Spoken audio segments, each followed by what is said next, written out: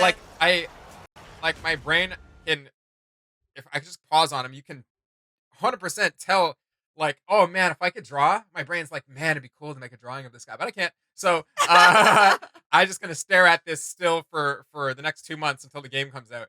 No, I love how he has like the dual bone prison, and I think that he's gonna be super scary to fight. Yes. Oh my gosh. I see like all the little patches of the Tornadoes or something. yeah, exactly, the wind areas there. Don't know what it is, but Woo! yeah, no, that guy looks intense to fight. So I can't wait. I'm glad that they gave us a glimpse of Endgame there. Yeah. Um, And I'm pretty stoked to go see the tree as well.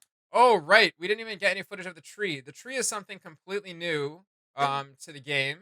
I just want to see if I can maybe pull out some footage of it here. It seems like a twist on maybe like a luck system like Geed, because the character did go up to it and kind of hand something in Yeah. for a chance at an item or Yeah. something like that. Uh, I It had like the 3 different ones they could pick from. Um, like the box showed up. yeah. Yeah. But yeah, no, I think that's gonna be really cool and like just adds again that another layer. Like I know there's bounties, other tasks to bring items to the tree. I'm like, why do you call them layers? It's not a layer. It's just another. It's another. Um. It's not even a layer of the game. That's not. I feel like that's a. It doesn't justify it. It's another way to interact with like the an game. avenue. No, it's another way to interact with the game. But it's not. It's not. It doesn't like. It's not a layer of anything, I right? get it. Okay, yeah. Like Nightmare Dungeons, I would say it would add a layer because that does take what is like a Yeah, literally like a core thing. Like Dungeons, I a core thing of the understand. game, and then actually transforms them, right? Yeah. But the tree itself, I think is just gonna be beautiful to see, Yeah. and I really do. I guess my theory is that it is a luck system. I have no idea where the footage is, so I can't find it. You guys can't see the tree. That's too bad for you. um. Oh, is it maybe here? Okay, I Yeah. think I found it. That's yeah. Okay, so we're gonna pull that back up and just Something play there. realistically Yeah, so haunting this and tree, kinda beautiful. the The I love how tree she has calls a it little bit of a grudge beautiful. against our The players, the one and girl we'd calls it like like for them to you know deserve hauntingly defeat. beautiful or something like So that. we'll I'm like, use yes, their yes, beautiful responses. indeed. Players 20 can heads bring hanging them off to it. the tree, No, and awesome. they can It's exchange there. It something is. really So the nice Tree of Maybe Whispers. You can choose your reward: a collection of one-handed weapons, a collection of boots, or a collection of gauntlets. I hope that this isn't too abusable because I didn't realize that it said collection of. Like, I hopefully you're not getting like what I'm expecting more than two. So I'm like, what are you just gonna get like three boots or three gauntlets or three one-handed weapons? Like, So I'm still a little bit weary of how that is gonna feel um as a reward to a character. Is it just gonna feel like the nostalgia or the magic of it is just gonna wear off? You're just like, oh, I'm getting my boots again, or oh, I'm getting my gauntlets again, type thing. Yeah. Or is it gonna maybe change up or something depending on the quest you do? Um, Very interested to see what they do with this because that's just a really cool kind of extra thing that they added to the game. Yeah, that's a good observation. Yeah, you have no idea whether things are gonna lose their allure pretty quickly, right? But the tree does look cool. Who knows what area it's in? Yeah. Um, if we try to just be sneaky, up in the top right corner says Taiga Ranger. Find the corpse, defeat the Taiga Ranger. No idea where they are. I think they made the frame bigger than, or like the black bars like cover the map, so I can't tell what zone they're in, unfortunately.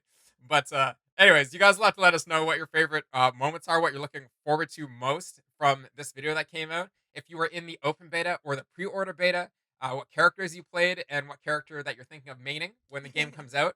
Oh, by the way, news: if you are in the States, if you're in the USA or in Canada here, the game is actually releasing. Early access is June 1st, not June 2nd, at 4 p.m. PST, which is going to be, I think it's 4 p.m., 7 p.m. Eastern. I think.